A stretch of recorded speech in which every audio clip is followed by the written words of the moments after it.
president asked me to co-chair the American delegation to his enthronement.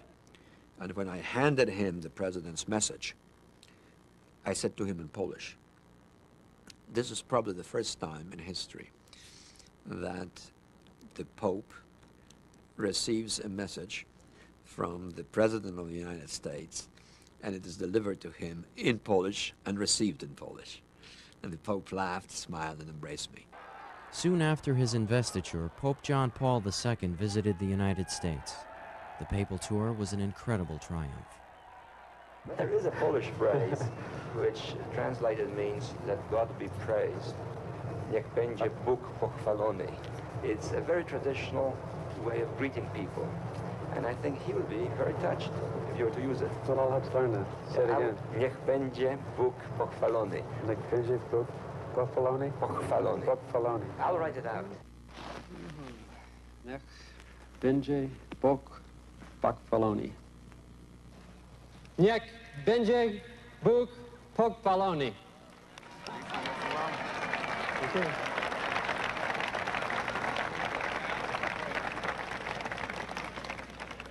Which, for those of you who do not speak Polish, means, may God be praised.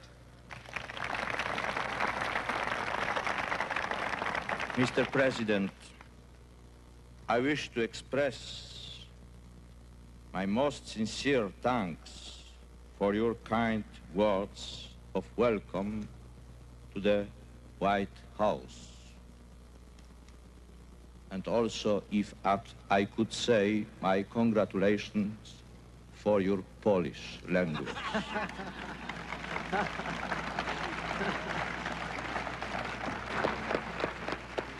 In perhaps his most significant act, the new Pope returned to his beloved homeland.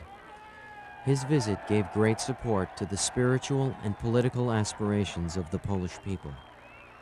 In order to prepare for the visit of the Pope, this is when people began meeting each other and organizing, and later on, a lot of the people who had been active in this, when Solidarity came in, the reason it was able to be so massive and throughout the whole country was the fact that you already had this network in existence. It was an arduous struggle, but finally, Solidarity's occupation of the Lenin shipyard in Gdańsk and the support of the vast majority of citizens won the day. The collapse of the Iron Curtain had begun. Poland once again was on the map, right? Poland again became very, very important. The world was impressed with what was going on in Poland. It was unbelievable that such a movement, could occur. With the age of solidarity and this muscular underground movement, where one electrician was trying to take a whole Soviet empire with him, people then realized really who we were and what we were adding to our own community here. And I found a tremendous interest of the larger culture in the Polish community with the rise of solidarity. Who were we? Who are these wonderful, resilient, brave, resourceful people? And who are they here in America? Our good Pope and our defiant spirit had brought about a miracle. The success of Solidarity meant greater freedom and allowed us to hope that family over there could someday attain what we had begun to achieve here. Every group of ethnic group that has come to this country has come and had to suffer the indignities of all people who come and enter on the bottom of the pile. They have to use the system, work their way up through, and filter into a position where they can take advantage of the opportunities the system has to offer. The Polish people have always done that by virtue of their work, their hard work. Most of the Polish Americans were blue-collar, working-class people. And as other ethnic groups, some of the Polish Americans began to become great sportsmen. So, some of the first great heroes were in the field of sports. So when Americans cheered the victories of champions Stanley Ketchel and Tony Zale in the boxing ring, we felt a special pride. they used to make fun of of Notre Dame and the Fighting Irish. Actually, most of the people in the Notre Dame football teams were actually Polish. I remember in my day, Johnny Lujack. Johnny Lujack was a fantastic quarterback, you know. And when baseball greats Stan the Man Musial and Carl Yastrzemski, our remarkable Yaz, became household names, we knew we really belonged. Triple Crown winner Yastrzemski hit 2 home runs and drove in 4 runs.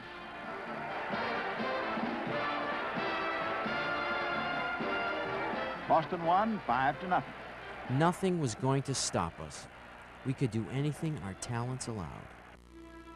The seeds of our talent lay in our rich heritage, where melody always played a prominent part. This folk culture of the Poles enriched Poland's national culture, and then at the same time we can say how it enriched world culture too. So Szymanowski did something with Tatra Mountain songs. Chopin did something with the songs and dances of the Mazovian region, and so on. In our home, it's not so popular folk music, just strictly classical music. Chopin, of course. So I used to listen it. When I started to play a piano, I used to listen to Chopin, but it was too difficult for me at that time. My grandfather played the violin. My grandmother sang. My grandfather taught all his children to sing in harmony. They all played instruments. And I think that lightened a lot of the hard times that they went through. Da da da, I am always chasing rainbows. You know, the great Chopin melodies that they had added to, even Barry Manilow. Spirit move me every time I see you, rolling like a cyclone, Perry Como. Till the end of time, longest stars are in the blue. All those great melodies is the music of Frederick Chopin. Chopin got Americanized, and so did we. You couldn't always tell by the names, but popular American culture was star-studded with Polish Americans. Sometimes being Polish was the key to our success. See, I had hit records, wrote Blue Velvet and all these songs were #1 records, and the screaming girls were screaming, and I was a teenage idol, and that was all well done, and you know, for a moment everybody loved you and you were very special, and then the next day there was a new Bobby with curly hair coming on with a #1 record and you were forgotten. And my mother came to me and she said, "Don't you want to record anymore or anything?" She said, "Why don't you write a Polish song and put some Polish words to it?" I says, "Come on, Ma, there's no Polish song that they're going to play on top rock and roll station after the Rolling Stones or someone like that." She says, no, you'll see, the Polish people, they love you so much that they would support you, and if you ever wrote a song for them, you'll see it would be a big hit. So I said, well, how do you start? She said, well, you know, Moja droga, I know you'll come up with something. I mean, that's what she called me, Moja droga, ja cię kocham. And she said, you'll think of something. So I put that to thought. I recorded Moja droga, ja cię kocham. Means that I love you so. Oh, moja droga, ja cię kocham. More than you ever know. A kocham ciebie całym sercem. Love you with all my heart. Return to me and always be my melody of love. This song turned out to be a record that brought me back. I got a television show as a result of it. Today I have my own theater in Branson, and I have a career that's still blooming after all these years as a result of singing one Polish song.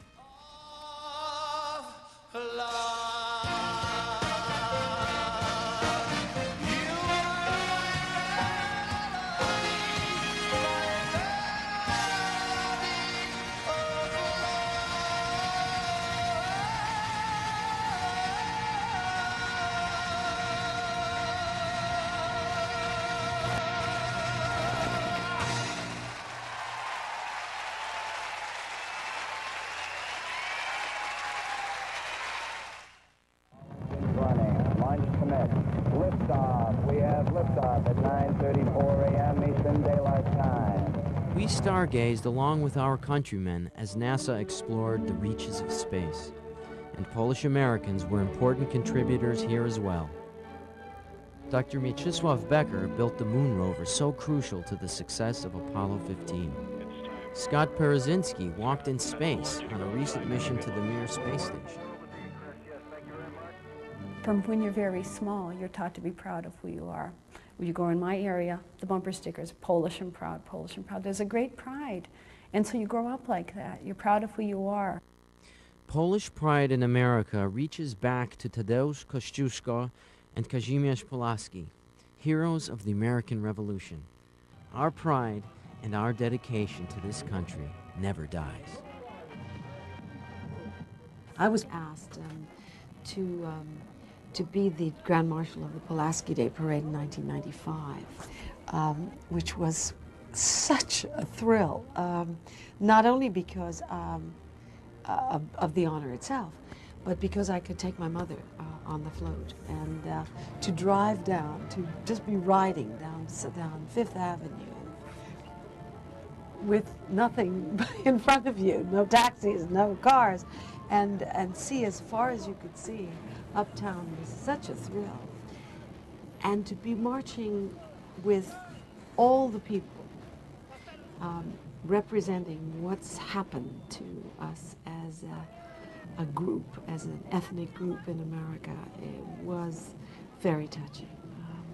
If you want to say I was filled with Polish pride, I was in spades. It was an absolutely wonderful privilege to be representing a group of people who have worked very hard for their lifestyle and who continue to be exemplary citizens. It's quite a group of people, and I'm very proud to call myself a Polish American.